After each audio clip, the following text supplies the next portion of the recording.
Bismillahirrahmanirrahim. Assalamualaikum warahmatullahi wabarakatuh.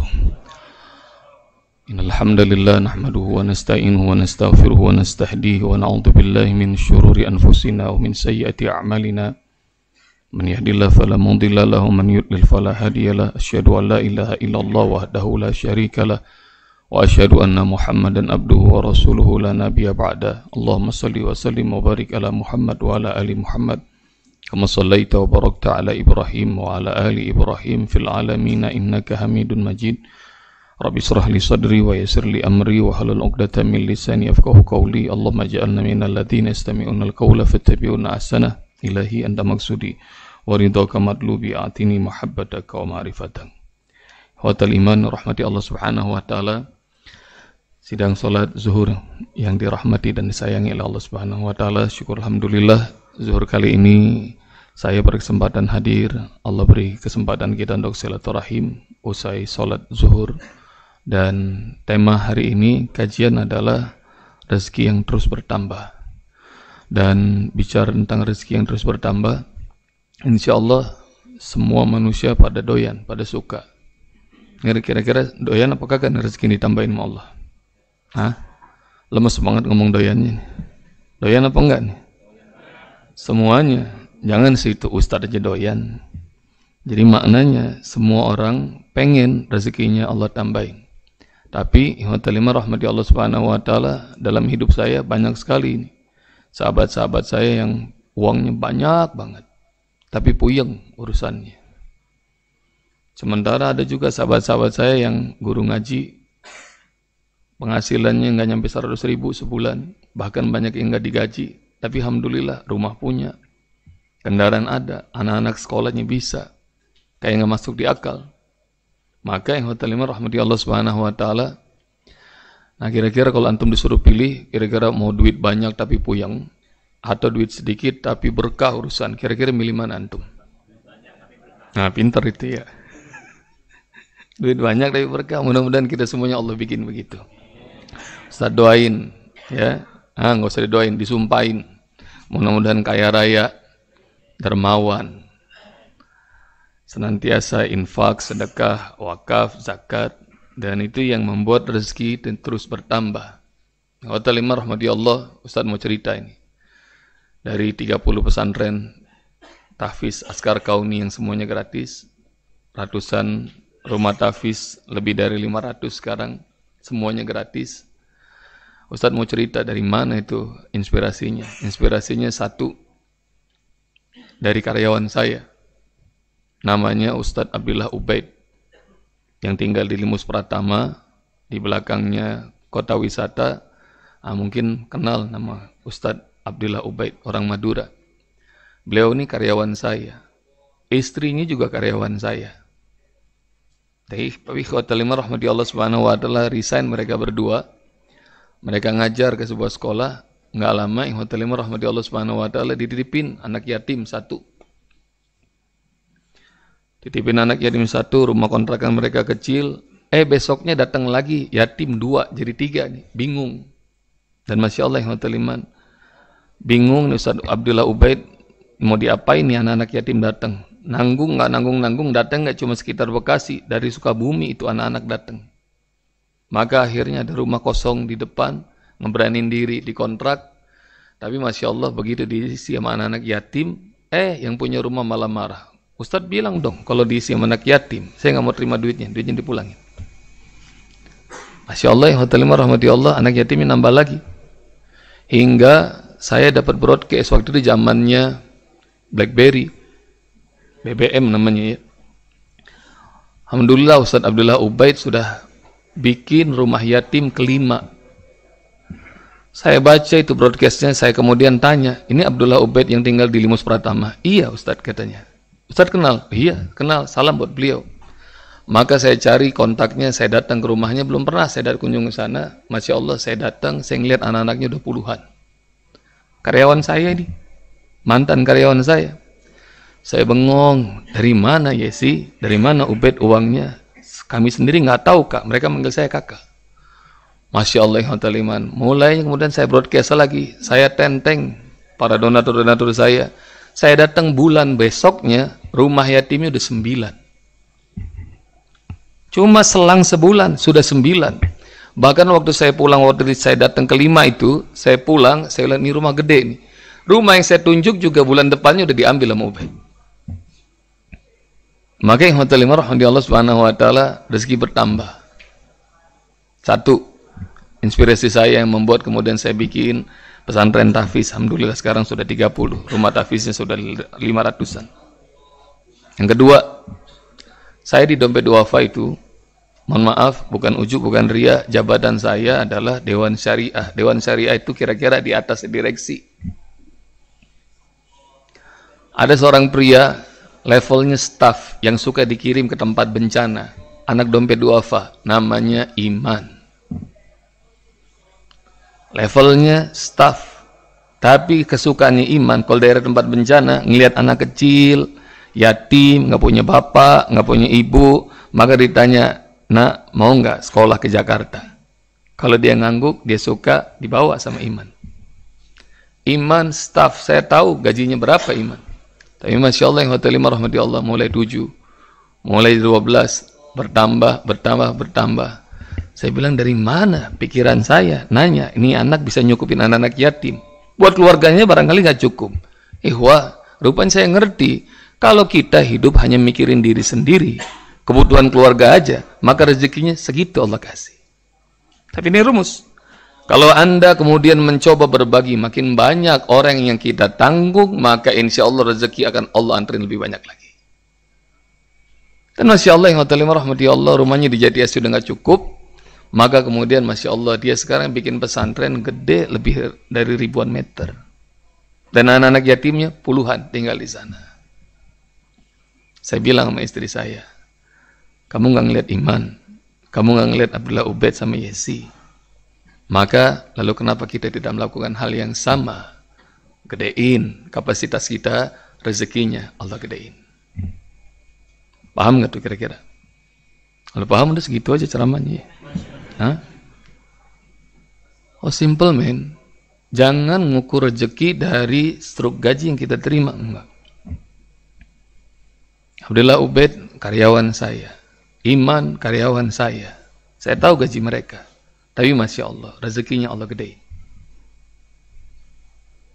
Maka yang hotel 5 rahmati Allah subhanahu wa ta'ala rumus. Dari Rasulullah SAW. Man nafasa an mu'minin kurbatan min kurabid dunya. Nafasallahu lahu kurbatan min kurabid dunya wal akhirah. Siapa yang memudahkan kesulitan orang mukmin di urusan dunia ini, maka Allah akan mudahkan urusannya dunia sampai akhirat.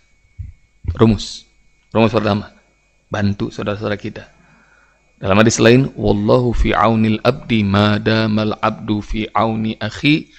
Allah akan tolong seorang hamba selagi si hamba nolong saudara-saudaranya. Ditolong sama Allah.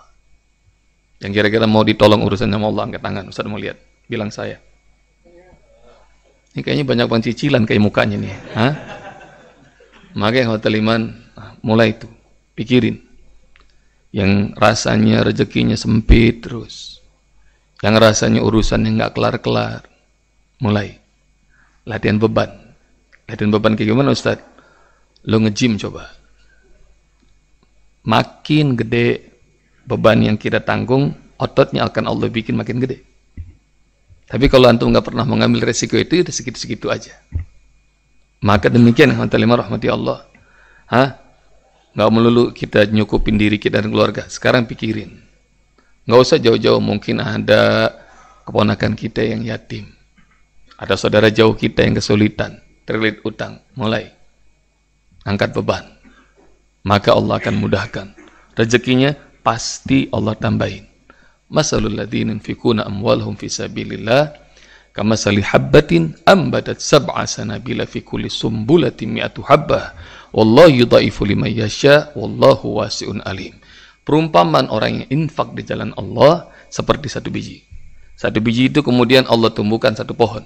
Satu pohon memiliki 7 cabang. Masing-masing cabang 100 biji. Maknanya dari satu biji itu jadi 700.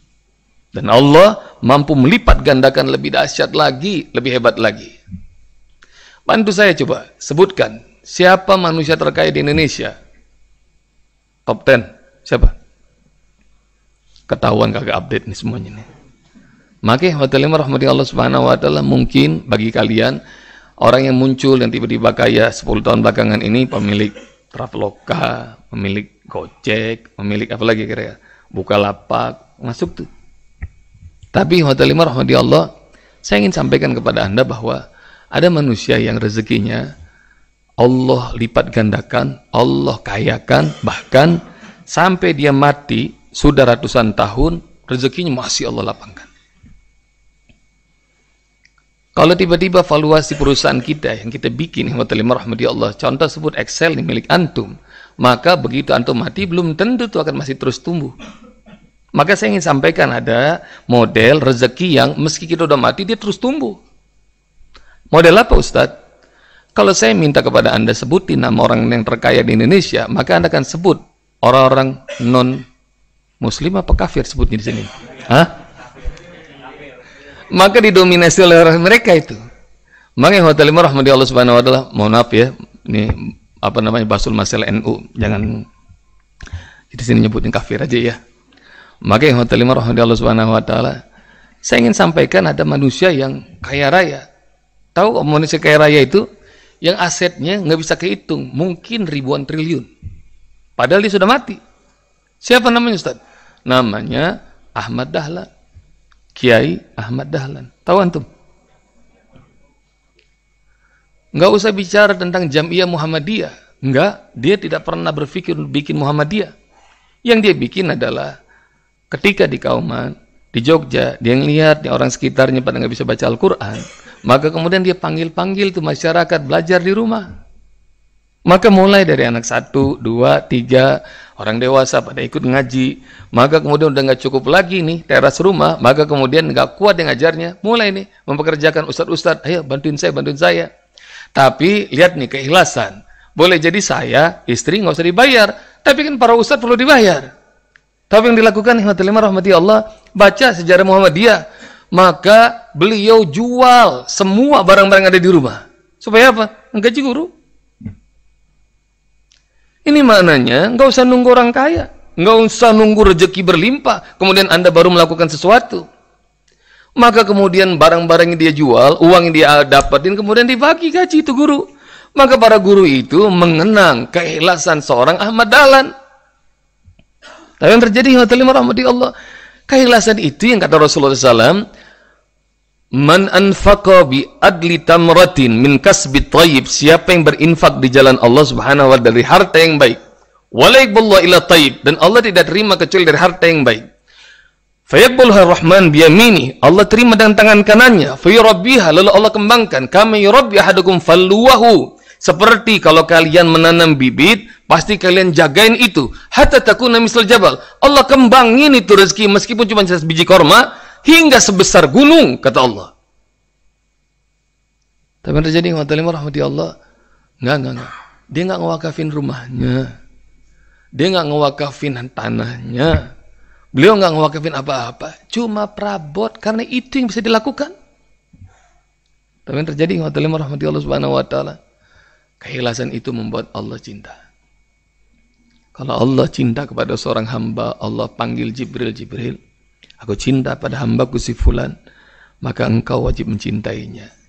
Jibril lalu bilang kepada seluruh penduduk langit, para malaikat, ya ahlas sama, wahai penduduk langit, innallah habba fulanan, Allah cinta kepada hambanya si fulan, fahibbu, engkau wajib cinta, kalian wajib cinta.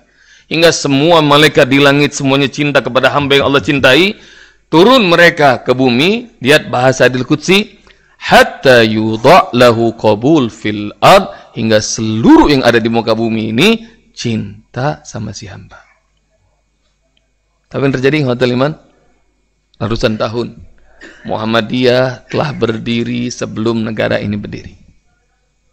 Hingga hotel iman rahmati Allah, kemana Al-Fakir pergi dakwah, meskipun saya belajar dari kalangan NU, tapi kawan-kawan Muhammadiyah sering ngundang saya. Sampai ketika saya tabligh akbar di Banyuwangi, di ruang pertemuan, aula bagus, Di perguruan tinggi bagus milik Banyuwangi, milik Muhammadiyah. Maka para asatidz yang nganter usai acara, nganter sambil makan. Lalu mereka kemudian bilang, Ustadz tahu nggak fakta yang asik di Muhammadiyah? Apa? Aset-aset Muhammadiyah. Namanya kampus kah? Sekolah kah? PKU kah? Rumah sakit kah? Universitas kah? Apapun juga. Kalau yang bikin cuma 5 orang, misalnya para dokter bikin klinik PKU, para dokter bikin rumah sakit, namanya Muhammadiyah. Maka mereka semuanya aktenya langsung diserahkan ke pusat. Wakafnya serahin ke pusat.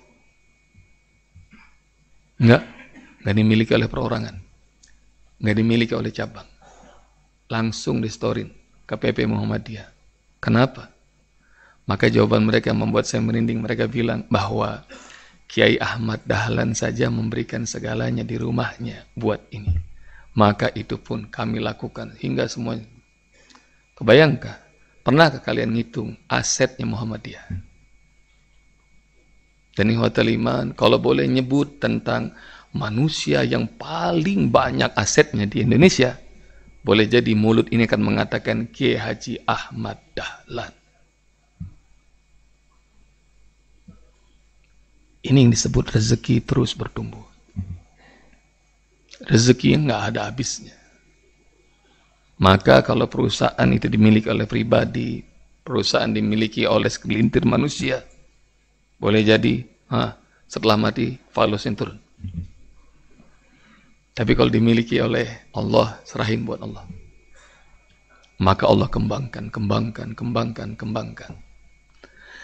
Kalau Indonesia punya Kiai Haji Ahmad Dahlan, maka zaman Rasulullah, wakafnya Utsman bin Affan, namanya sumur rumah. Kalau kalian ke Madinah, sumur itu masih ada. Dan ayo belajar tentang investasi yang amat dahsyat. Nggak usah ngomong pahalanya di akhirat, terlalu indah. Di dunia saja terlalu mencengangkan. Dan hari ini ngantuk-ngantuk, dengerin ini nih. Materi tentang rezeki yang terus bertumbuh. Mudah-mudahan Allah kayakan antum semuanya. Amin. Dunia sampai akhirat. Dah segitu aja. Paham kan? Maka ihwa, Ustadz lagi doain, mohon doa dari antum semua. Kalau Ustadz sudah menikmati bikin pesantren level SMP, SMA, yatim duafa gratis belajar. Alhamdulillah Ustadz dapat tanah di Cianjur 16 hektar. Wakaf, mohon doa dari antum semua. Ustadz mau bikin universitas gratis. Udah ada belum di Indonesia universitas gratis? Coba pikirin, ada nggak? Belum ada. Ustadz kasih tahu nih, Ustadz belajar di Mesir, Al-Azhar. Ustadz Abdul Somad di Mesir, di Maroko, Sudan, Pakistan. Ini negara-negara yang miskin. Tapi mereka bisa bikin pendidikan dari TK sampai level profesor gratis. Dibikin oleh pemerintah? Enggak. Itu semua dibikin oleh umat, oleh jemaah. Nggak usah buat rakyatnya Mesir. Lebih dari 100 negara belajar ke Mesir gratis. Bahkan dikasih uang saku, dikasih asrama. Doain, Ustadz mau bikin kampus peradaban Al-Quran di Cianjur. Baca Al-Fatihah ya. Ustadz minta keridhoannya baca Al-Fatihah. Semoga Allah mudahkan niat baik ini. Hingga mudah-mudahan dari kampus ini akan lahir ulama-ulama tafsir, ulama-ulama hadis, para pemimpin umat yang membiayai mereka dan mereka akan berkhidmat buat umat mudah-mudahan. Semoga Allah Subhanahu wa taala ridhoi niat ini. Al-Fatihah. A'udzubillahi minasyaitonir. Bismillahirrahmanirrahim. Alhamdulillahirabbil alamin. Arrahmanir rahim. Maliki yaumiddin. Iyyaka na'budu wa iyyaka nasta'in. Ihdinas siratal mustaqim. Siratal ladzina an'amta 'alaihim ghairil maghdubi 'alaihim waladdallin. Amin. Wa ta'ala rahmati Allah Subhanahu wa taala, universitas tertua di dunia itu sebelum Al-Azhar ada namanya Qarawiyyin di Maroko. Dan itu yang hotel rahmati Allah dibangun oleh seorang perempuan. Googling lah nanti. Universitas Al-Qarawiyyin, universitas pertama di dunia. Dan perempuan itu sudah mati ribuan tahun yang lalu. Pahalanya terus mengalir. Maka yuk kesempatan ini ikutan. Kita bikin pesantren, kampus peradaban Al-Quran. Kita niatkan dengan wakaf kita, kawan-kawan boleh ikutan. Ustaz sudah ajak banyak jemaah untuk ikutan, meski cuma Rp1.000.